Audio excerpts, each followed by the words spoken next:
In onda cultura e arte con il professore Andrea Rognoni. Buongiorno Andrea, a te la linea. Grazie Sveva, oggi una scaletta articolata, ritorna in edicola dopo 33 anni, 1000 libri, una delle pochissime riviste letterarie da edicola, che evidentemente sotto una nuova veste editoriale, perché una volta era della Mondadori, è stata richiesta da chi ha ancora, come dire, il coraggio di leggere, ma non vuole essere una battuta cattiva.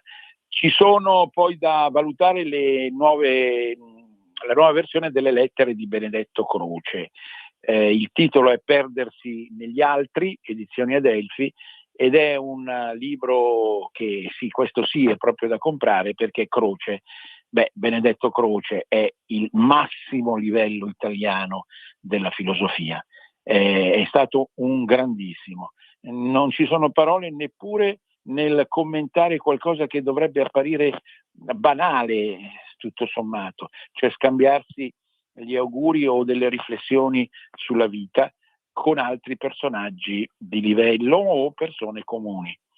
Ma per l'obituario oggi il focus è sicuramente su Marianne Satrapi, che è morta prematuramente a 56 anni, grandissima scrittrice, ma soprattutto disegnatrice. Il suo capolavoro è Persepolis, che altro non è che una premiatissima graphic novel sulle sporcizie dell'Iran e dell'islamismo applicato politicamente. Ma ci sarebbe anche da parlare di un altro morto illustre, che è Edgar Morin, che è morto a 104 anni, lasciando un'eredità enorme nel campo dell'ecologismo e della filosofia, diciamo così, della sopravvivenza. Ritorneremo anche infine sulla vicenda di Henry De Luca. In buona sostanza, questo sfortunato scrittore napoletano, di chiara e indubbia formazione marxista, è stato rigettato nel ghetto. È molto semplice, ha avuto la spudoratezza, dal punto di vista dei soliti noti, di proclamarsi in qualche modo al di fuori della faccenda Propal. Essendo lui deputato a battezzare il Festival di Salerno, subito un'estromissione che, pur poi larvatamente, diciamo, ricucita dagli organizzatori del festival attraverso la battuta, ma comunque gli daremo uno spazio adeguato lo stesso, in altra forma e in altra misura, ha fatto scattare il rifiuto totale da parte di Henry, che dice: io non ci sto a questo sporco compromesso con chi vuole affossare la libertà e la verità. E ancora diciamo una riflessione di base storica, ma che arriva fino ai giorni nostri, da Tiananmen a Southampton. Che cosa lega i due fatti, cioè, diciamo così, la grande repressione e con protesta vorace da parte dei cinesi del 4 giugno 1989, questo fatto con quello che è accaduto lo stesso 3-4 giugno a Southampton, quando il popolo inglese, indignato per il cattivo comportamento della polizia nei confronti di un povero bianco, ecco, diciamo in qualche modo si rivolta contro lo Stato. Guardate che apparentemente sembrano due vicende lontane, ma sottendono lo stesso problema. Se scatta un meccanismo perverso che costringe diciamo la gran parte della cittadinanza a subire una legge che non è un comportamento soprattutto di base neogiuridica che straccia la tradizione e il buonsenso, allora davvero la gente non ne può più e scende in piazza. Chissà se mai questo accadrà anche da noi. Allora, 1000 libri. Che cosa fu 1000 libri negli anni 90? Fu un fiore all'occhiello della Mondadori, che proprio diciamo all'inizio di una nuova fase sociocomunicativa che faceva capo all'email, a internet e poi ai social, ecco, all'inizio di quella fase lanciava un grido di dolore attraverso proprio la pubblicazione tra il 90 e il 93. Voi sapete che quel periodo fu particolarmente accidentato da faccende, a parte il crollo del muro, ma da faccende che riguardavano anche la vita economica, eccetera. In quella realtà si specchiò l'ultimo sforzo di riuscire a dare una dignità alla tradizione libraria. Mille Libri ebbe successo, ma purtroppo l'incalzare della nuova intelligenza, diciamo così, che gridava basta con la carta puzza, pensate un po', siamo appunto nel 92-93, costringe Mille Libri a cessare le pubblicazioni. Bene, un'altra casa editrice, la Sprea, che sta andando molto bene a quanto pare, con delle pubblicazioni di riviste soprattutto storiche, a cui collaborano storici, collaboratori e collaboratrici anche di questa radio come Elena Percivaldi e Mirko Molteni. Bene, ecco, a questo punto la Sprea si carica di responsabilità nel ritornare in edicola proprio con Mille Libri, una veste molto simile su sfondo azzurro di quella che era stata la Mondadori. 33 anni sono tanti, ma in questi 33 anni è passato un cambiamento radicale a sfondo digitale della società. I giovani, in modo particolare, intendendo i giovani al di sotto dei 40-50, tendono ad apprezzare oramai molto di più un tipo di comunicazione digitale, visiva, audiovisiva, che esclude il libro se non così come una forma di riflessione serale, poco disposta al colloquio diretto e alla riflessione tranchante. Tutto quello che è accaduto è molto importante, ma paradossalmente le edizioni Sprea non ci stanno e vogliono rilanciare il libro con appunto questa rivista che si presenta subito con una copertina, correte subito in edicola, in cui si parla del premio Strega. Perché Mille Libri nel ritornare dopo 33 anni, gli anni di Cristo, ecco, che hanno segnato veramente un'epoca rivoluzionaria nel bene e nel male? Perché si vuole in questa copertina parlare soprattutto in tutta la rivista del premio Strega, cioè ci sono paginate intere che descrivono le caratteristiche sia biografiche sia dei libri presentati appunto al premio Strega. Perché anche qui, vedete, gioca quel braccio di ferro fra innovazione e tradizione di cui abbiamo parlato nelle ultime puntate, sia di cultura e arte che di cultura popolare. Lo Strega è la quintessenza, il premio Strega, della tradizione letteraria italiana. Io non potevo esimermi fin da bambino di acquistare tutti i volumi che hanno vinto lo Strega. Sono personaggi straordinari come Cesare Pavese, Flaiano, eccetera, eccetera, dagli anni 50 fino praticamente ad oggi. Devo confessare che negli ultimi anni non ho più quasi più comprato nulla, proprio per la decadenza della narrativa italiana di cui abbiamo tante volte parlato.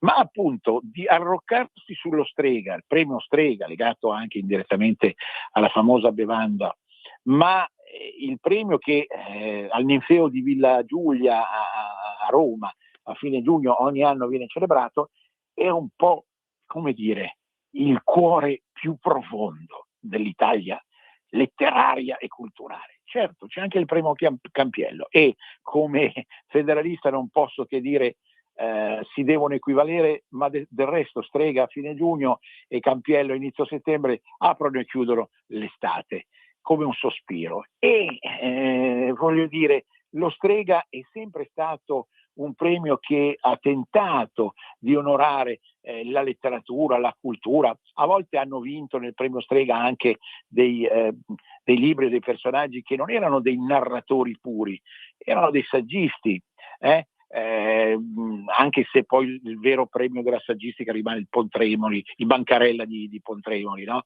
Ma insomma tutti questi premi, e in particolare lo Strega, non devono morire, mi capite? Perché non devono morire? Perché sono la voce più profonda e autentica della nostra cultura.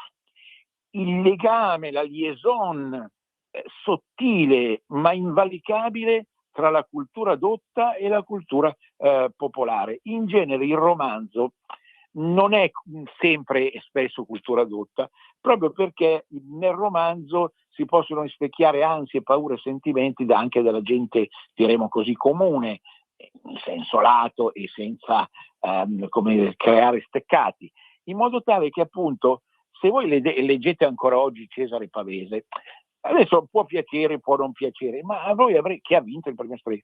La bella estate, no? È un capolavoro, ma voi avete l'impressione che di vivere in quei momenti lì assieme a Cesare, momenti che sono lontani, ma che ogni volta ci richiamano a questa forza della tradizione, della vita, della natura, del paesaggio del nord, del paesaggio del centro e del sud. Tra gli altri vincitori Corrado Alvaro grandissimo calabrese.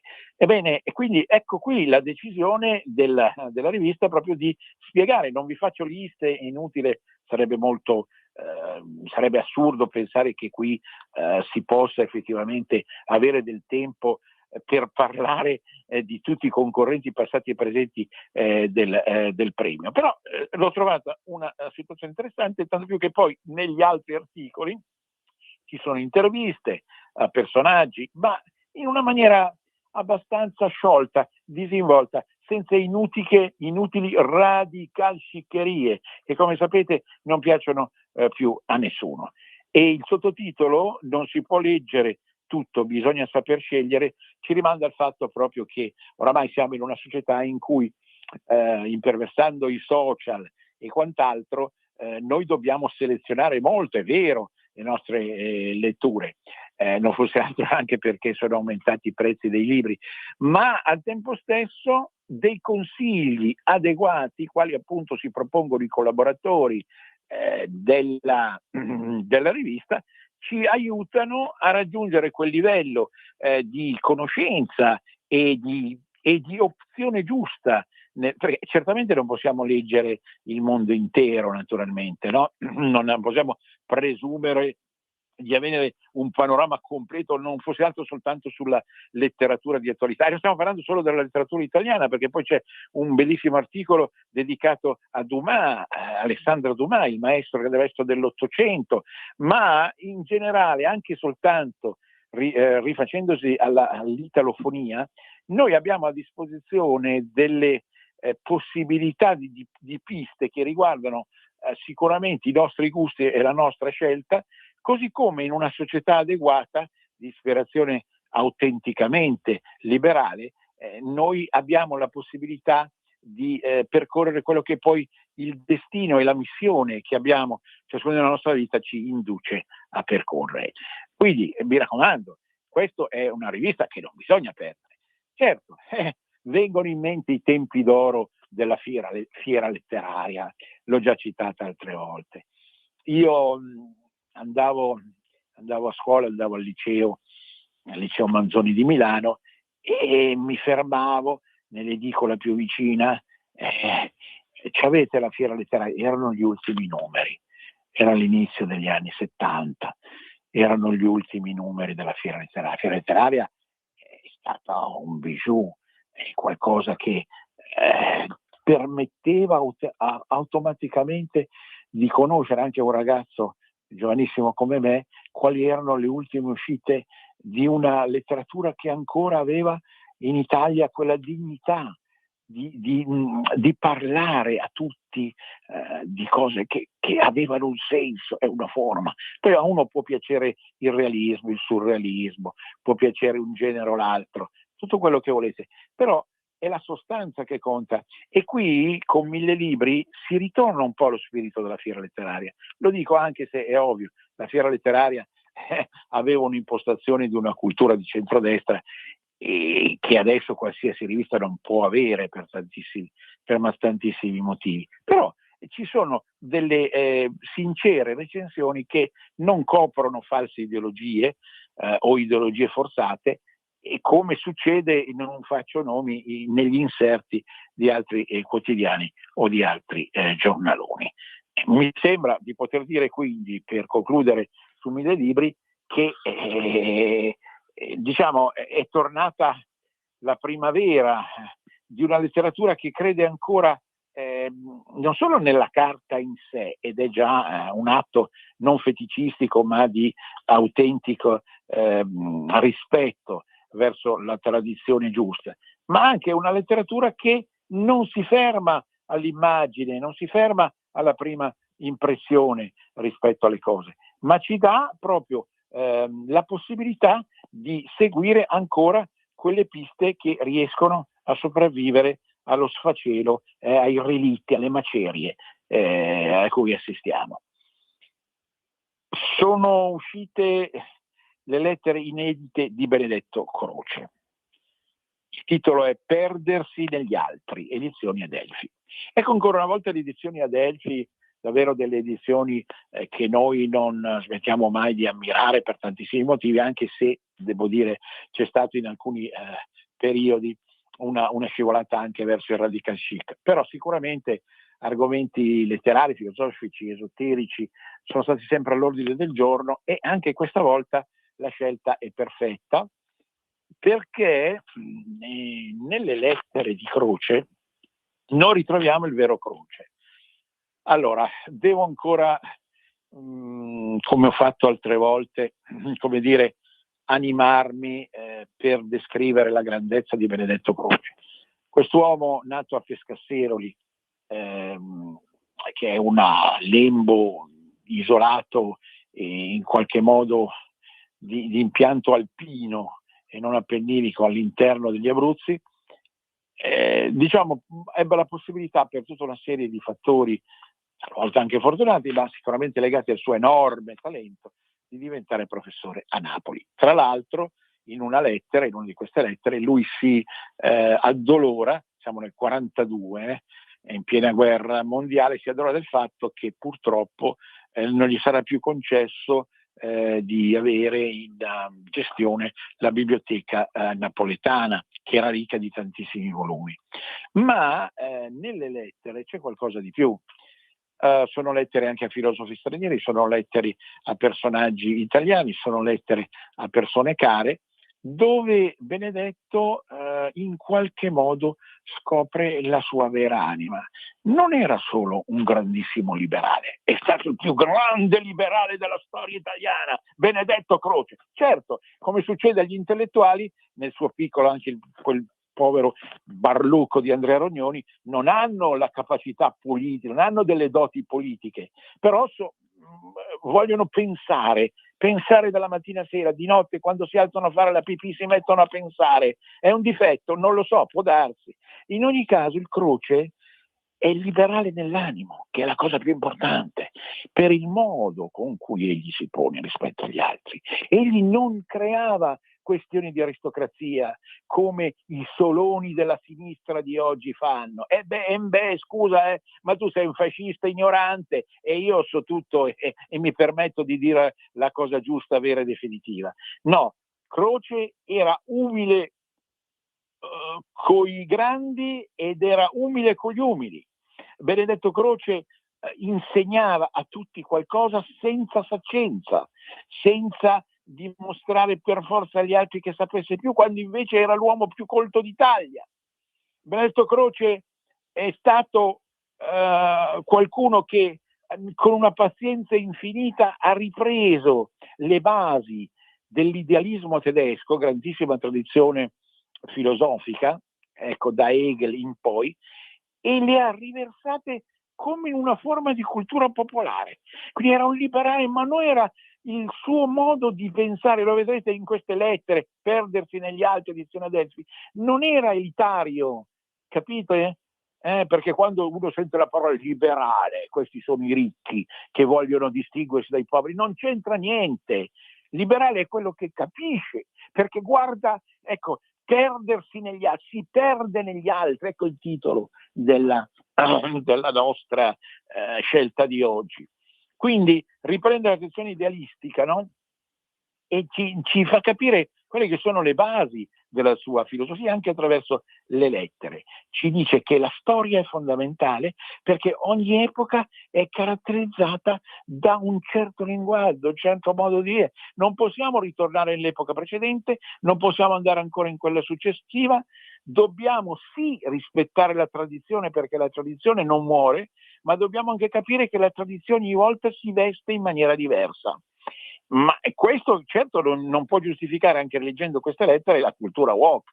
La cultura woke vuole solo distruggere. Niente si distrugge nel mondo, perché la libertà è come uno Spirito Santo, più forte forse dello stesso Spirito Santo, perché ha la capacità di riuscire a illuminare le menti e a guidarle verso non la salvezza eterna, che Croce metteva un po' in dubbio, ma la salvezza dell'umanità. Vogliamo dare un'occhiata all'obituario. Sicuramente spicca la morte prematura, greve anche per le motivazioni, adesso vedremo, di Marjane Satrapi. Ma chi era Marjane Satrapi? Morta a 56 anni per crepacuore, si dice, perché l'uomo che lei aveva sempre amato era morto un anno fa. Si è lasciata andare e così ha raggiunto, diremmo stupidamente noi, il Valhalla. No, ha raggiunto sicuramente un mondo in cui non ci sono più quelle proterve ambizioni, no? Diciamo della peggiore politica o della peggiore religione. Qual è il capolavoro pluripremiato di Marjane Satrapi? Persepolis. Ma cos'è Persepolis? Non è un libro scritto in senso tradizionale, è una graphic novel, quindi praticamente un fumetto, dove, lo si capisce già dal titolo, si parla di come l'islamismo e la politica filo-islamista iranica ha distrutto la tradizione persiana. Questo è un punto non irrilevante, non troppo irrilevante, perché il mondo persiano è stato alle basi, pensate appunto al zoroastrismo, ma dal punto di vista religioso, ma anche tutta la tradizione civile, umana, culturale della Persia antica, è alle basi anche dell'Occidente.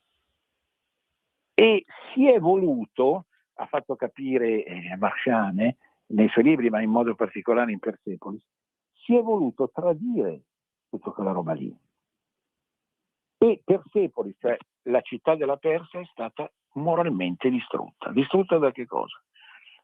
Dalla protervia di chi, a partire dal 79, lei non era nata da molto, e questo è comunque interessante perché una giovane vede con gli occhi più autentici le cose, e si è voluto distruggere quel tentativo attraverso lo Shah di ritornare alla saggezza, ecco, antica, senza eliminare per forza, ci mancherebbe altro, lo spirito liberale, senza eliminare l'islamismo, ma riducendolo a una questione puramente religiosa e non politica. Ora il ritorno dell'Ayatollah e poi le vicende che lungo gli anni 80, 90, 2000 noi abbiamo tutti conosciuti e che sono arrivati fino ad oggi, hanno dilapidato ancora una volta Persepolis. Hanno dilapidato un patrimonio che era orgoglio del mondo, orgoglio dell'intera umanità. Hanno evidentemente sul piano pratico, questo lo fa capire in alcuni passi di Persepolis, ridotto le donne a schiave, a nuove schiave, hanno diciamo calibrato bene tutto quello che gettava fango sulla tradizione precedente e hanno represso qualsiasi moto di libertà. Lei stessa era andata esule in Francia perché non poteva più stare lì, in quella terra lì. Queste sono le cose da insegnare ai nostri ragazzi a scuola, queste cose qui. Allora, ora Marjane aveva come esaurito la sua energia.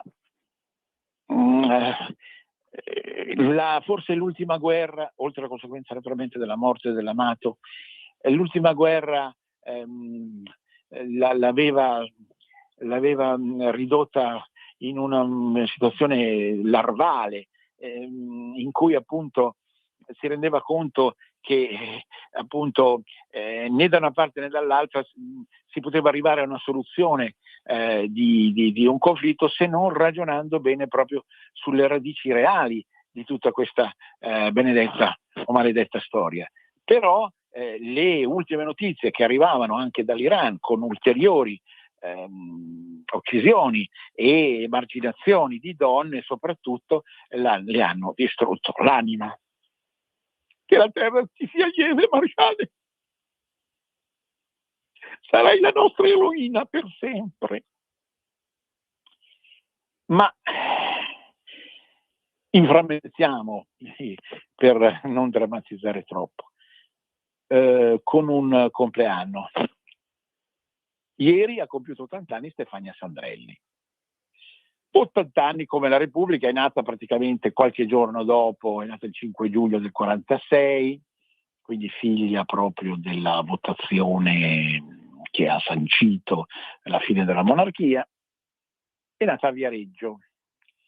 Allora, ripercorrere la carriera di Stefania Sandrelli non è facilissimo, è diventata famosa con alcuni film degli anni 60, dolcissima, carina, rappresentava diciamo così una versione femminile al tempo stesso tradizionale, ma nella sua debolezza o nella sua dolcezza anche di orgoglio, di inedito orgoglio.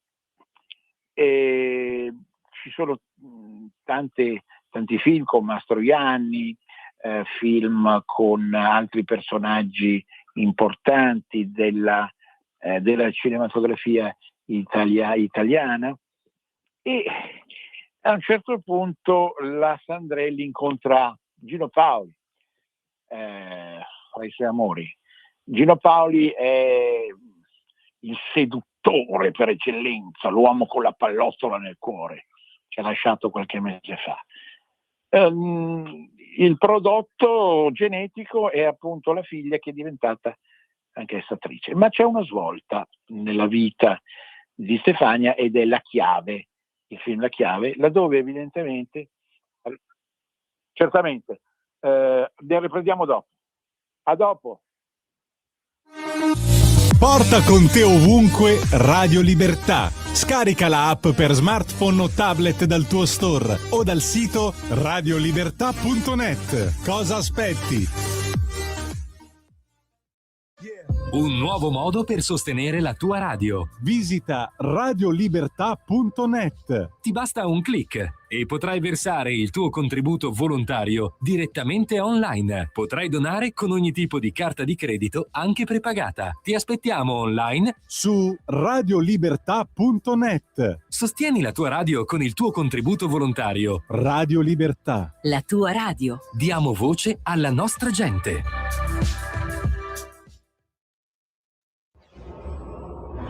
Radio Libertà. Veniamo da una lunga storia e andiamo incontro al futuro con spirito libero, per ascoltare tutti e per dare voce a tutti. Andrea, di nuovo a te la linea. Grazie Sveva. Allora, vi dicevo, negli anni '80 è successo, mi ricordo, un fatto singolare.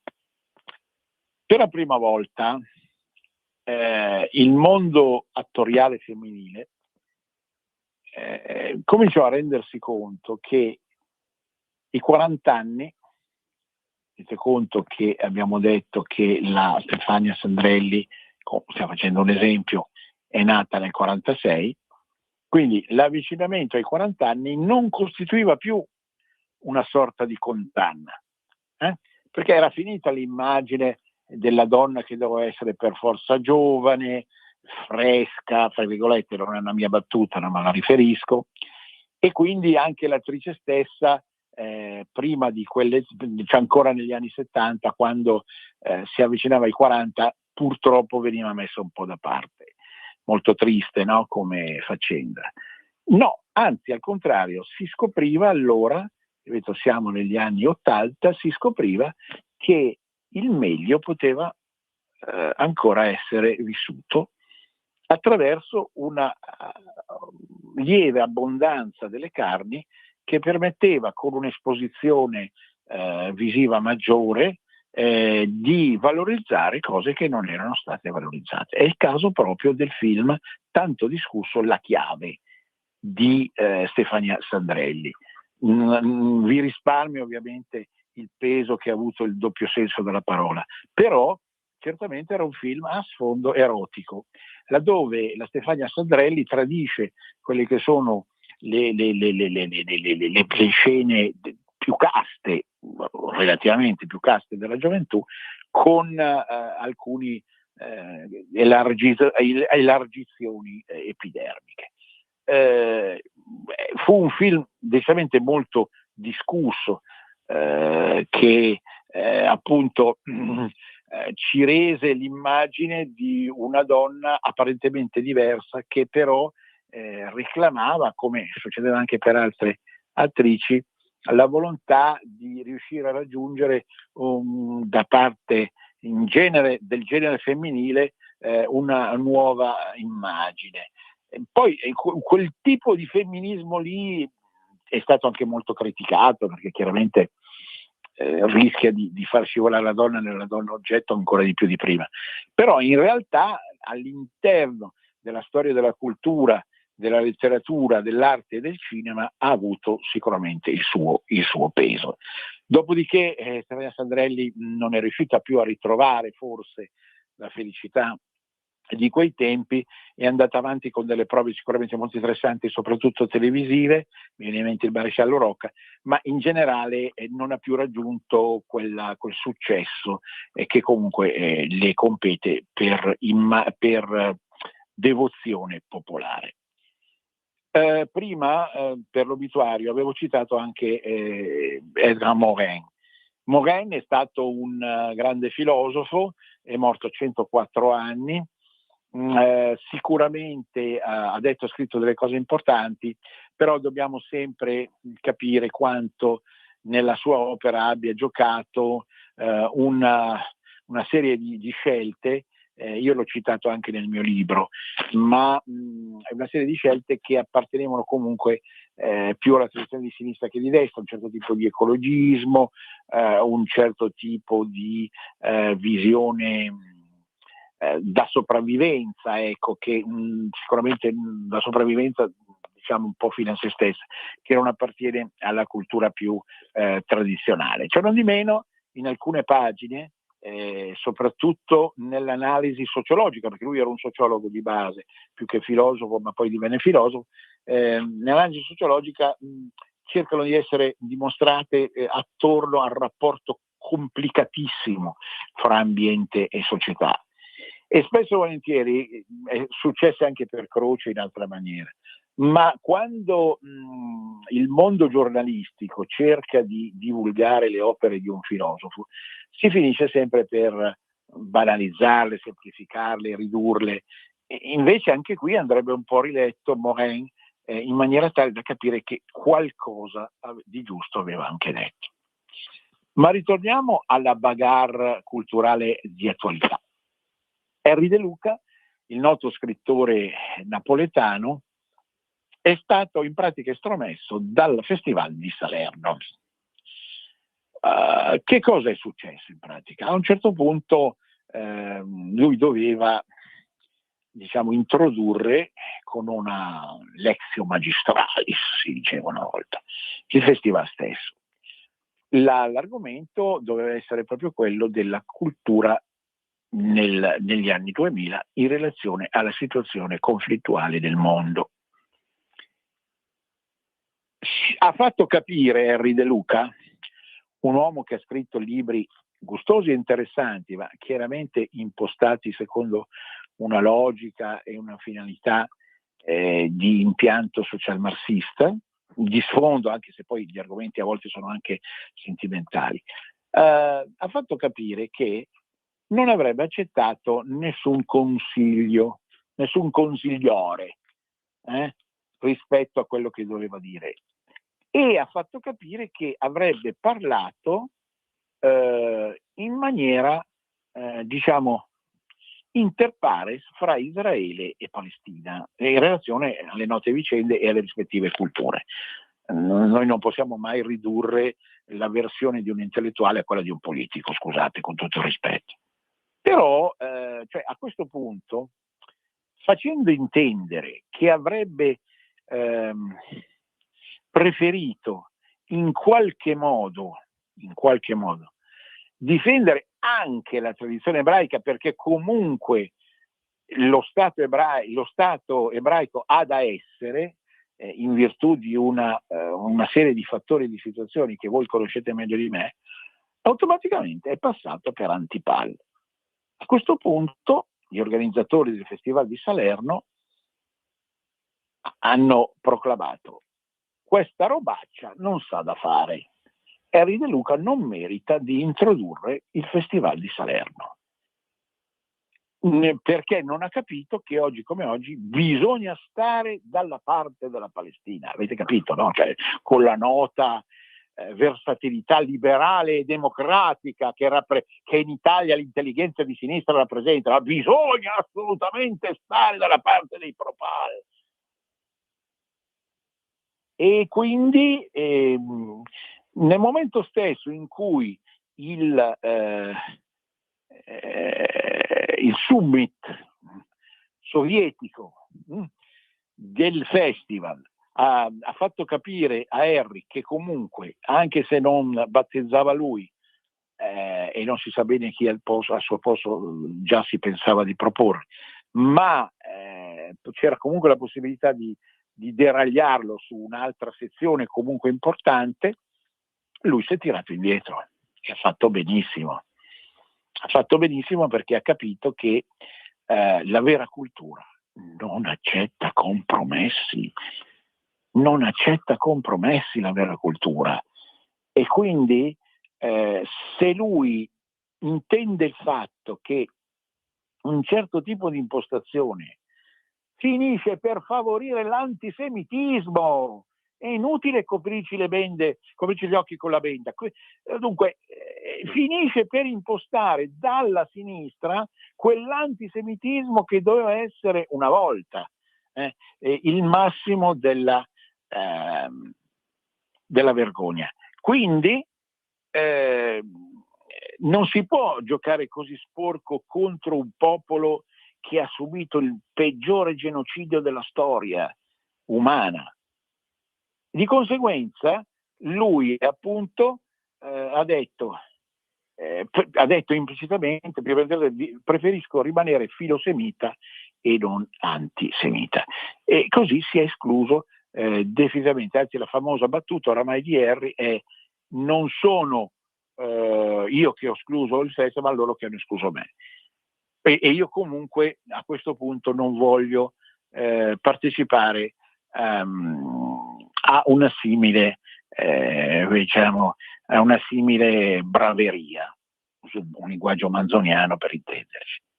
Ecco, a me sembra veramente che questo episodio, assieme a quello relativo a Francesco De Gregori, che anche lui più o meno per altri motivi, con altri sfondi, con altre finalità, ha detto: io non scendo in piazza a manifestare pro-Pal, sia veramente la cartina al tornasole di una serie di fattori e di situazioni che non riguardano solo la politica, perché questa non è la mia, non è mai stata una situazione politica, ma riguardano il modo di pensare, il modo di essere oggi in Italia,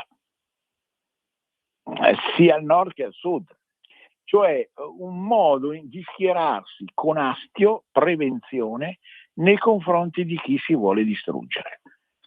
E devo dire ancora una volta che io, nonché qui non cito la mia età, in tanti anni una cosa del genere, un livello di avversione, di rivalità, non l'ho mai visto. Non è più per questione di capospada o di padroni contro operai.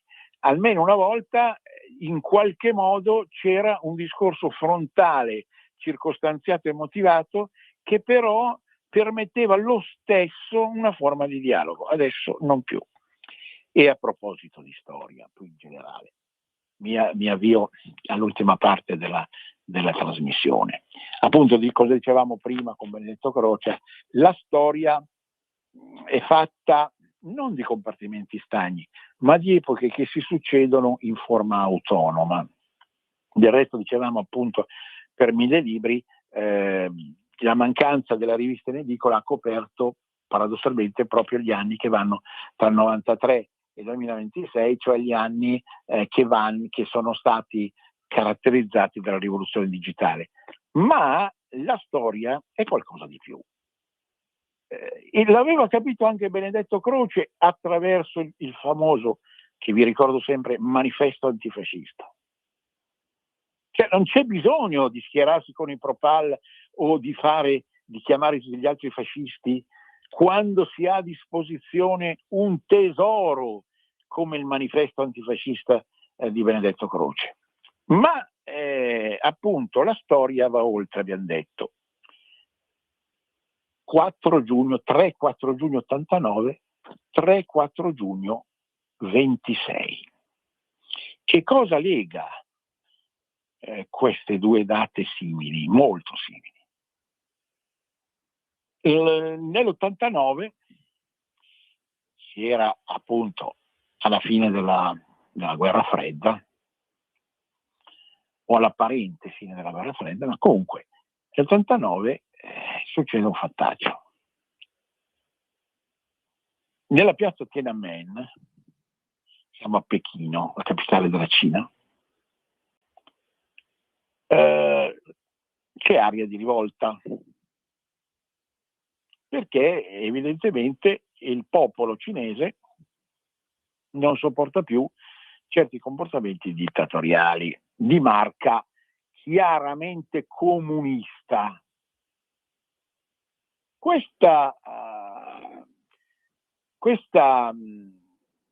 diciamo così, questo passaggio sottile è legato a fattori di violenza ambivalente, apparente, nel senso che appunto avanzano i carri armati, dei ragazzi in qualche modo accettano di sfidare la morte andando contro i carri armati. Una cosa che non si era mai vista in Cina, perché se c'è diciamo così un tratto caratteriale che caratterizza i cinesi, come sapete, è quella della sottomissione, dell'umiltà, del consenso formale.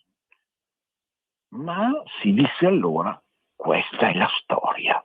Io piansi, me lo ricordo perfettamente.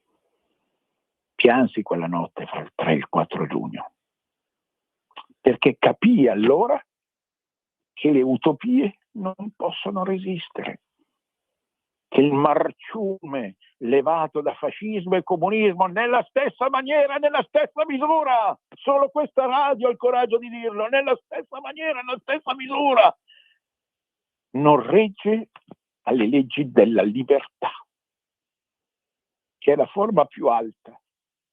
Libertavo cercando che si cara Dante. Ora, quella immagine di Tiananmen, della sfida verso il carro armato, è l'immagine moderna, alla fine della guerra fredda, della impossibilità da parte di qualsiasi popolo, perfino del popolo cinese, di accettare l'imposizione delle forze di polizia o di governo da parte di uno Stato nel quale non si riesce a credere più. Che cosa è successo il 3-4 giugno del 2026? Quindi parliamo di qualche giorno fa. Sì, certo, eravamo troppo occupati a parlare in Italia della Repubblica, per carità, giusto, ci mancherebbe altro, ma non si è seguita bene la vicenda. In pratica, in conseguenza di documenti emersi in relazione al comportamento abusivo della polizia nell'autunno scorso, in relazione alla morte di un povero Cristo inglese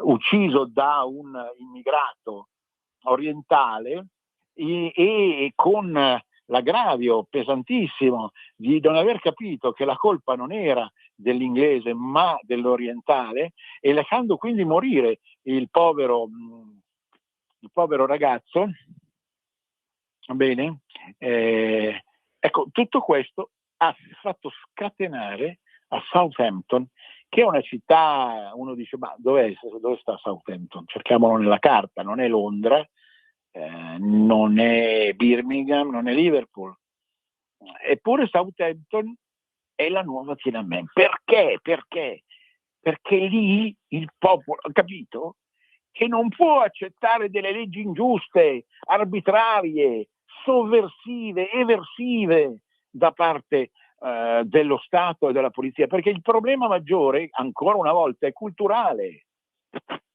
nel senso che, attenzione, sono stati indottrinati in Inghilterra, i poliziotti, le forze dell'ordine, eccetera, sono stati indottrinati secondo la nuova ideologia.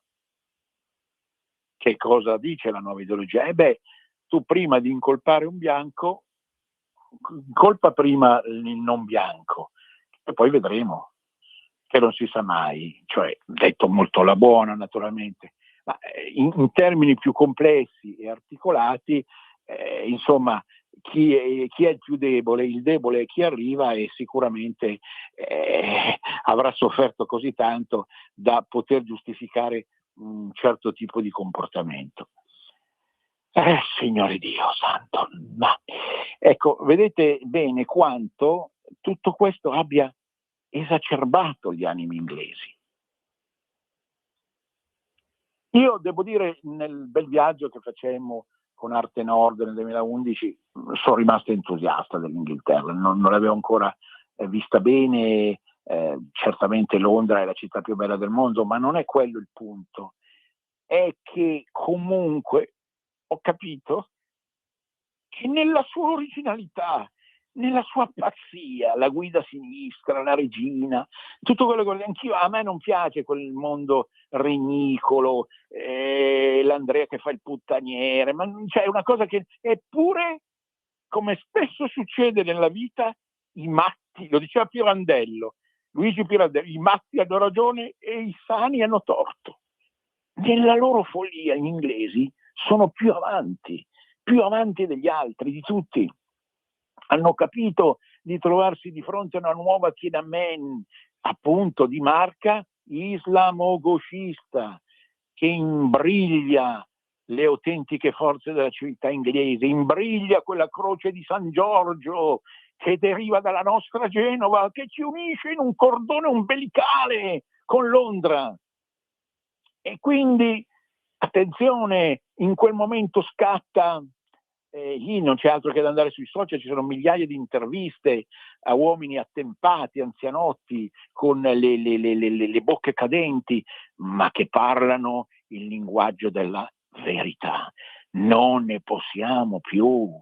Noi siamo inglesi, siamo l'Occidente, abbiamo fondato l'Occidente assieme ovviamente al Rinascimento tosco-padano, abbiamo fondato tutto quella che è la tradizione più autentica della libertà. Il primo Parlamento liberale fu quello inglese, non quello francese. Quello francese è già una brutta copia di ispirazione gauche. Quindi, attenzione, le parole e la rabbia che trasuda, anche moltissime donne sono state intervistate in questa discesa in campo di Southampton, no? Nel riuscire a bloccare la polizia. C'erano convinto che molti elementi della polizia britannica avevano il male allo stomaco perché capivano di dover andare contro il loro stesso popolo, capivano che ci si trova in una condizione di impossibilità, di impotenza, no? E che quindi tutto questo pesa moltissimo, immagino, per le poche lire che prenderanno anche loro di stipendio alla fine del mese e via dicendo. Quindi ecco la ribellione del popolo contro il suo Stato, in conseguenza di fatti che peraltro assomigliano, no, mutatis mutandis, in versioni anagraficamente diverse o strumentalmente diverse, assomigliano a tutto quello che è accaduto nel resto d'Europa di matrice terroristica. Quindi attenzione che le lezioni della storia non si devono dimenticare. Tiananmen 89, Southampton 2026. Quale sarà la prossima svolta? Quale sarà il prossimo 4 giugno? Quale sarà il giugno, quindi la tarda primavera, che verrà per i nostri ragazzi, per i nostri giovani? Vestiti in che maniera? Parlando quale linguaggio? Adorando quale libro? I nostri futuri ragazzi, i miei, io non ho figli, quindi parlo per tutti i ragazzi che ho avuto a scuola, e che immaginariamente, diciamo, stanno comunque superando la soglia dei 25, dei 30, e che comunque si avviano a diventare adulti. Ci sarà una nuova Tiananmen, una nuova Southampton, ci sarà la legge della Sharia che governerà il mondo e impedirà qualsiasi disposizione dell'animo che possa assomigliare a quella dell'uomo, non del filosofo. Benedetto Croce. Chissà. Già, il futuro non lo possiamo sapere. Il futuro è nelle mani di Dio. Ma questo Dio, già l'ho citato, questo Dio che è anche il Dio dell'Occidente, il Dio della storia, il Dio della libertà, esiste o non esiste? Esiste o non esiste? Che si faccia sentire, che lanci un urlo, perché siamo veramente stanchi. Un grande abbraccio a tutti. Venezia risorga Venezia per sempre. A risentirci. Avete ascoltato Cultura e Arte